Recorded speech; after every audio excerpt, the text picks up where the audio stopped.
Subscribe now and press the bell icon. Never miss an update.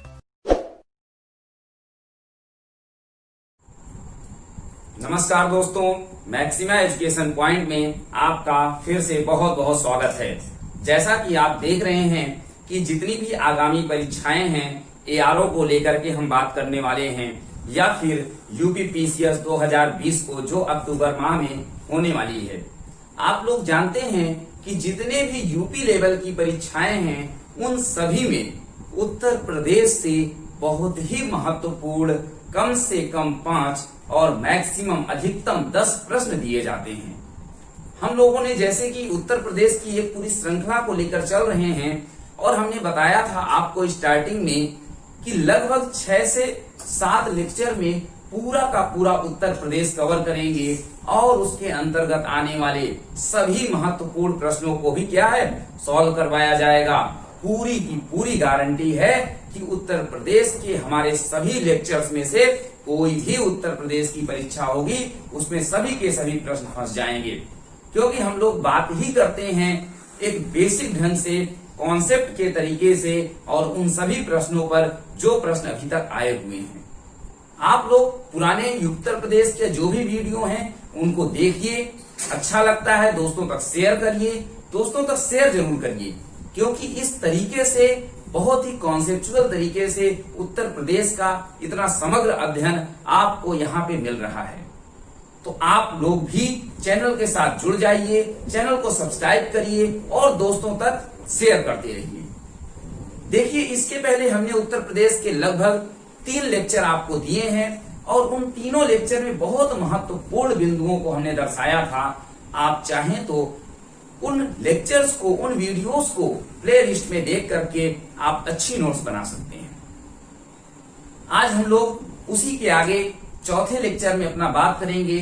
देखिए, उत्तर प्रदेश जब भी हम लोग पढ़ना शुरू करते हैं तो आप लोग जानते हैं कि क्वेश्चन हमेशा बेसिक से पूछा जाता है कि मूलभूत संरचना क्या है किसी जगह की। उत्तर प्रदेश की मूलभूत संरचना क्या है, उसका निर्माण कैसे हुआ है, उसके क्या क्या नामकरण है, इन सभी बातों पर जब हम चर्चा करते हैं तो एक क्वेश्चन आपसे बनता है कि उत्तर प्रदेश का पूर्व नाम क्या था, उत्तर प्रदेश की वर्तमान राजधानी कौन सी है, उत्तर प्रदेश की राजधानी परिवर्तन कब हुआ था, या फिर उत्तर प्रदेश से ऐसा कौन सा राज्य है जो नवीनतम आया है, यानी नया कौन सा राज्य जो है वो बना हुआ है। इन सभी प्रश्नों के उत्तर के लिए आज का वीडियो आप पूरे लास्ट तक बहुत ही मन से देखिए। तो देखिए, अगर हम उत्तर प्रदेश की बात करें, उत्तर प्रदेश के नामकरण की बात करें, बहुत महत्वपूर्ण फैक्ट हमने पहले ही आपको बता दिए हैं। नामकरण की बात करें तो इसका नामकरण 1836 से शुरू होता है और 1836 से लेकर 1877 तक उत्तर प्रदेश का नाम उत्तर पश्चिम के नाम से जाना जाता है। आप कॉपी पेन लेकर के एक एक फैक्ट को नोट करते जाएंगे सीरियल से, उसके बाद हम आपको बोर्ड में रिटन फॉर्म में भी पूरा स्क्रीनशॉट देने वाले हैं। तो हमने बताया कि उत्तर प्रदेश का 1836 से 1877 तक उत्तर पश्चिम के नाम से जानते थे। तत्पश्चात 1877 सीरीज याद रखना है, 1877 से 1937, देखिए 1836 से 1877, 1877 से 1937, 1937 तक इसे अवध और आगरा प्रांत के नाम से जाना जाता था। अवध एवं आगरा प्रांत के नाम से हम इसे जानते थे और 1937 से 1950 तक संयुक्त प्रांत नाम दिया गया था। तत्पश्चात 24 जनवरी 1950 से अभी तक उत्तर प्रदेश का नाम उत्तर प्रदेश रखा गया है और उत्तर प्रदेश के नाम से ही हम इसे जानते हैं। दूसरा बात करेंगे कि उत्तर प्रदेश की यह जो संरचना है 24 जनवरी 1950 से हमारे प्रदेश का नाम उत्तर प्रदेश हो गया। प्रश्न यहाँ से एक ही बनता है कि इसका पूर्व नाम क्या था। अभी हम इसके बारे में चर्चा करने वाले हैं, लेकिन साथ ही साथ देखेंगे कि जब उत्तर प्रदेश नाम से 24 जनवरी 1950 से इसका नामकरण शुरू हुआ, तत्पश्चात कुछ दिनों बाद अर्थात 9 नवंबर, डेट याद रखना है, 9 नवंबर 2000 को इस हमारे उत्तर प्रदेश से 13 जिले अलग हो जाते हैं। उन 13 जिलों को अलग करके एक नया राज्य बनाया जाता है, जिस राज्य का नाम उत्तरांचल है, और उसी उत्तरांचल को 2007 में बदल करके उत्तराखंड नाम दे दिया जाता है।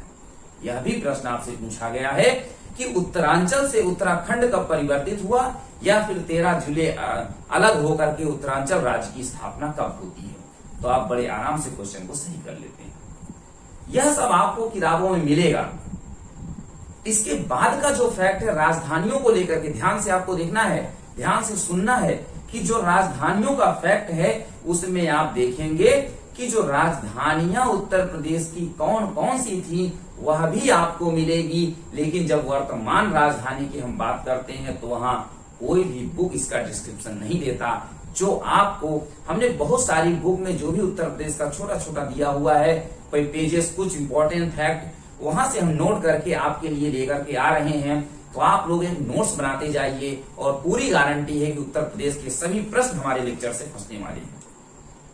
देखिए, अगर राजधानी की बात करें तो 1858 तक जो उत्तर प्रदेश की राजधानी थी वह आगरा थी। कब तक? 1858 तक। और 1858 से लेकर 1921 तक उत्तर प्रदेश की राजधानी अपनी इलाहाबाद, प्रयागराज के नाम से जिसे हम जानते हैं, यह राजधानी थी। और 1921 से अब तक जो हम लोग याद करके बैठे हैं कि उत्तर प्रदेश की राजधानी क्या है, वह लखनऊ है। लेकिन अगर हम किसी से पूछते हैं कि उत्तर प्रदेश की वर्तमान राजधानी क्या है, तो फट दे लखनऊ आंसर सही कर देता है। लेकिन अगर उसने राजधानियों के बारे में पूरा विस्तृत अध्ययन करके रखा है तो वह आपसे जरूर पूछेगा कि जो आप पूछ रहे हैं ना राजधानियों के बारे में, आप हमसे कौन सी राजधानी पूछ रहे हैं।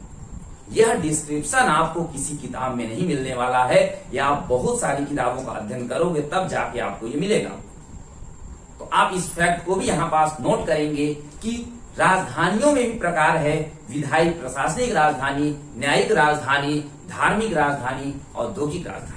वर्तमान की फैक्ट की बात कर रहे हैं तो यहाँ पास आप देखेंगे, देखिए हम लोग जो बात कर रहे हैं नामकरण का इतिहास है कि अर्थात उत्तर प्रदेश का नामकरण कैसे हुआ है। तो यहाँ देखिए 1836 से 1877 तक जिसे उत्तर पश्चिम नाम दिया जाता था, 1877 से 1937 तक अवध एवं आगरा प्रांत के नाम से, 1937 से 1950 तक संयुक्त प्रांत, और 24 जनवरी याद रखना है, 24 जनवरी 1950 से अब तक उत्तर प्रदेश का नाम उत्तर प्रदेश है। हमने बात किया कब? 9 नवंबर। देखिए 9 नवंबर सन 2000 को उत्तर प्रदेश से 13 जिले अलग होकर के उत्तरांचल राज्य बनाते हैं। कौन सा? उत्तरांचल। और यही फिर उत्तरांचल जो है वह 2007 में आपको याद रखना है उत्तराखंड बन जाता है। कब बन जाता है? 2007 में उत्तराखंड बन जाता है। बात करेंगे राजधानियों की तो 1858 तक राजधानी आगरा थी, 1858 से 1921 तक इलाहाबाद, वर्तमान नाम प्रयागराज, 1921 से अब तक राजधानी क्या है? लखनऊ है। अब जो सबसे महत्वपूर्ण फैक्ट है उसे आपको एकदम ध्यान से देखना है कि वर्तमान राजधानी कौन कौन सी हैं।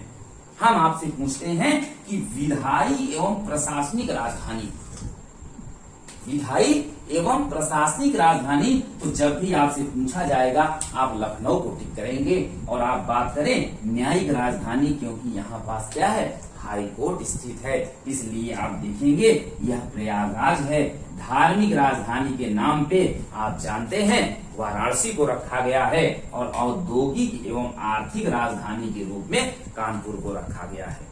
आपसे पूछता है कौन सी राजधानी नहीं है, तो इन सभी आंसर्स को आपको याद रखना है। इस पूरे को आप ऐसे ही स्क्रीनशॉट ले लीजिए, हम इसके बाद बात करेंगे। तो आपने देखा कि किस तरीके से उत्तर प्रदेश का नामकरण और उसकी राजधानियों का एक महत्वपूर्ण फैक्ट हमने आपको दिया। अब देखिए बात करेंगे उत्तर प्रदेश के उन महत्वपूर्ण तथ्यों की जहां से बार बार प्रश्न पूछे जाते हैं। तो आप देखेंगे यहाँ पास देखिए हमने यूपी का मैप बनाया हुआ है, ध्यान से आप देखेंगे तो यह यूपी का क्या है? मैप बना हुआ है। यह यूपी का मैप है, आप लोग ही बनाना, इसको सीख लेंगे। प्रश्न इसमें कहां से आता है? देखिए हम लोग जानते हैं इस तरीके से अगर आप दिशाओं की बात करें तो इसे पूर्व कहा जाता है, इधर वाले को पश्चिम कहते हैं, ऊपर उत्तर होता है और नीचे दक्षिण होता है। आपसे पूछेगा कि उत्तर प्रदेश का सबसे पूर्वी जिला कौन सा है, पश्चिमी जिला कौन सा है, उत्तरी जिला कौन सा है, दक्षिणी जिला कौन सा है, तो हम बताएंगे। देखिए, उत्तर प्रदेश में पूर्वी हिस्सा आपको याद कर लेना है बलिया। बलिया बलिया जो है यह सबसे पूर्वी जिला है। साथ ही साथ शामली को याद करेंगे, वह दूसरा या ये कहें कि पश्चिमी जिला है। उत्तरी जिला में आएंगे तो सहारनपुर को याद करना है और दक्षिणी जिले के अंतर्गत आपको सोनभद्र को याद करके रखना है। यहां से एक प्रश्न आता है बार बार, तो आपको ये बिल्कुल नहीं भूलना, बलिया शामली सहारनपुर सोनभद्र, बलिया शामली सहारनपुर सोनभद्र, इसको एकदम याद कर जाइए। अगर पूरब से पश्चिम तक हमने किनारे किनारे जिलों को याद कर लिया तो हमें यह भी पता होना चाहिए कि सीमा कितनी है। तो देखिए, पूरब से पश्चिम तक उत्तर प्रदेश की सीमा 650 किलोमीटर है, इसे भी आप याद कर लीजिए। उत्तर से दक्षिण उत्तर प्रदेश की सीमा 240 किलोमीटर है। कितनी है? 240 किलोमीटर है। इसी के साथ अगले फैक्ट की ओर आते हैं। देखिए, 2 फैक्ट हो गए आपका।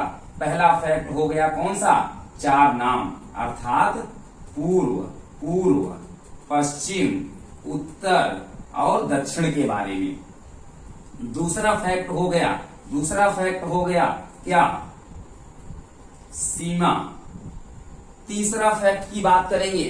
तीसरा फैक्ट, ध्यान से आप यहां देखेंगे कि उत्तर प्रदेश है तो चारों तरफ भी तो प्रदेश लगे हुए हैं, राज्य लगे हुए हैं। तो उत्तर प्रदेश कितने राज्यों की सीमा को छूता है, टच करता है?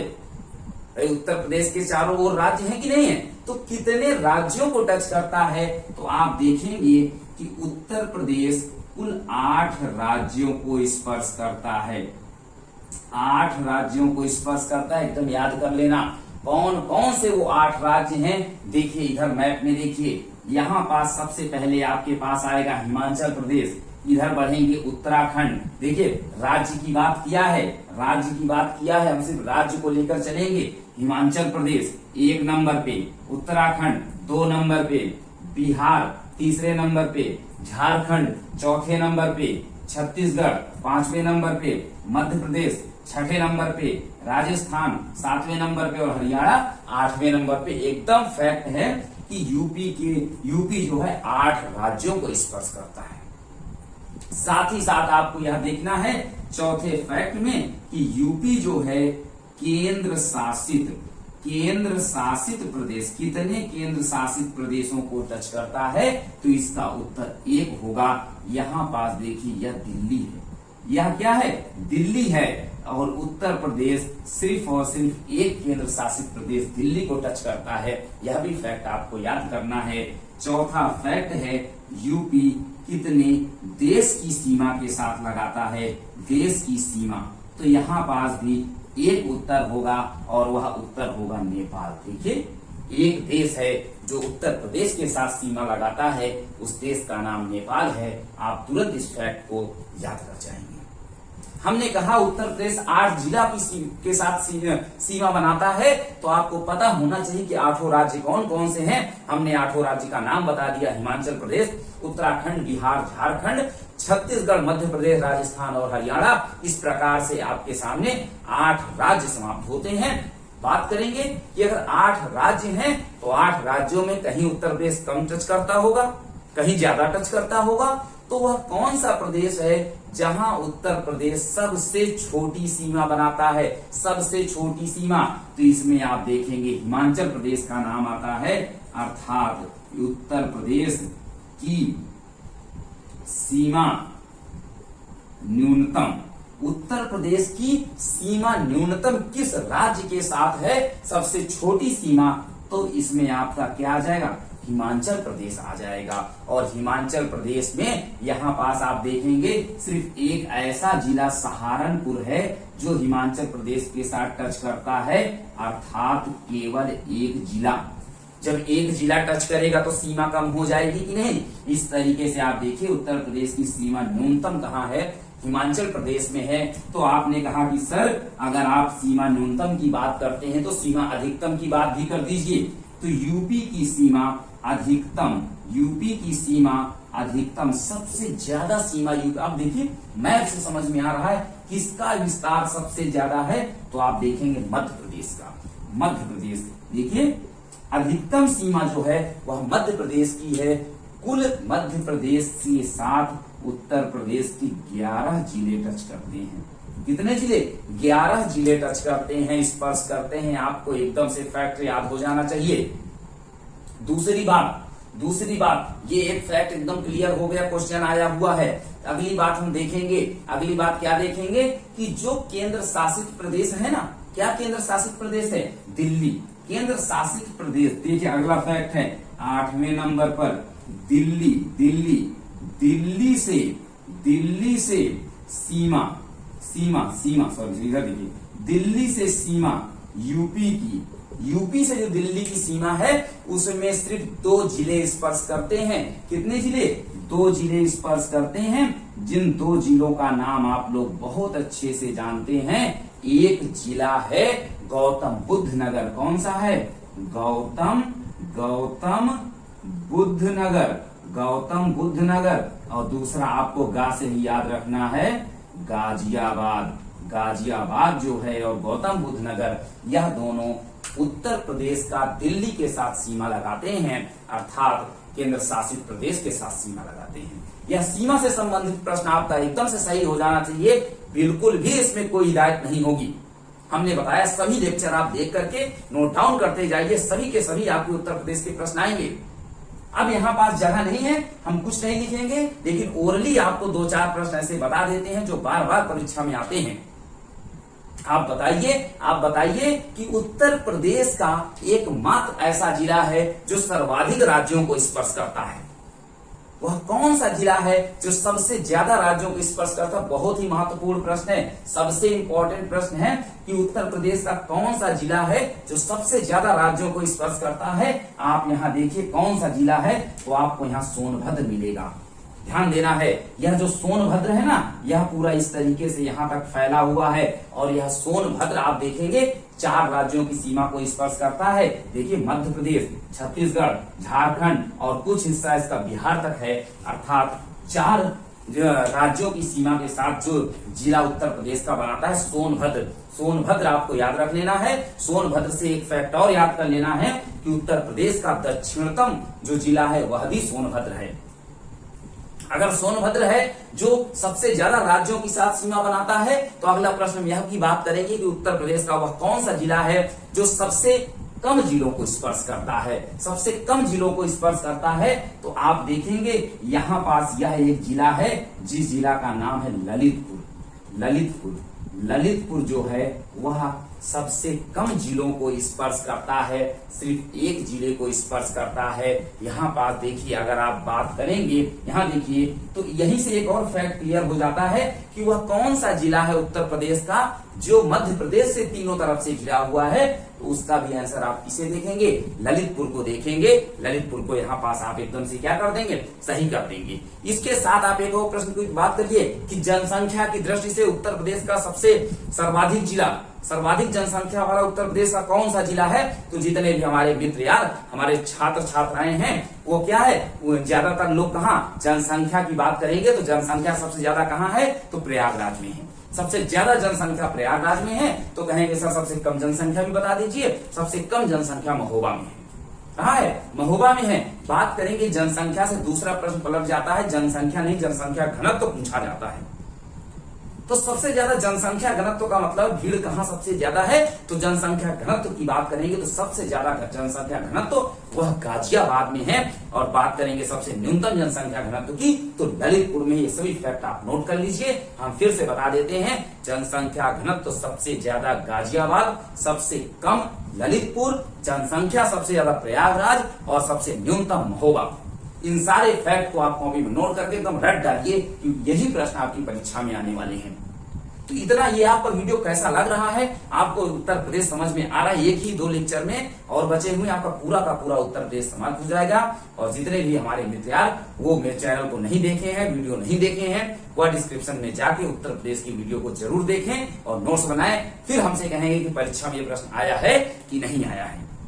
तो आप लोग इसे नोट डाउन करें, चैनल पे बने रहें, दोस्तों तक शेयर करें। हम लोग मिलेंगे उत्तर प्रदेश के नेक्स्ट पार्ट के साथ अगली वीडियो में।